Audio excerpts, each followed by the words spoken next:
On entend parfois dire que la Terre ne pourra pas nourrir ses 9 milliards d'habitants en 2050. Qu'en est-il réellement ? Allons voir les chiffres. En 1960, 1 hectare de terre cultivable pouvait nourrir environ 2 personnes.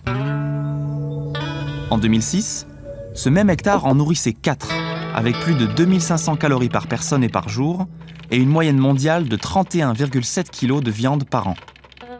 On prévoit qu'en 2050, les rendements vont encore s'améliorer et qu'1 hectare pourra nourrir 6 personnes.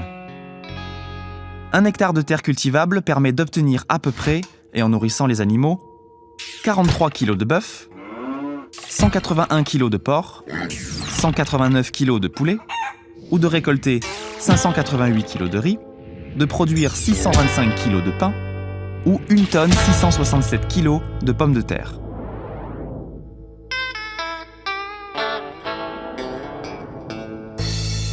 « 1,6 milliard d'hectares sont aujourd'hui cultivés sur la planète.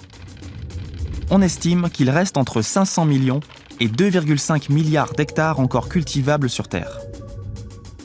Avec les rendements de 2006, la planète peut donc, théoriquement, nourrir entre 8,4 milliards et 16,4 milliards d'habitants et entre 15,6 et 24,6 milliards selon la productivité prévue pour 2050.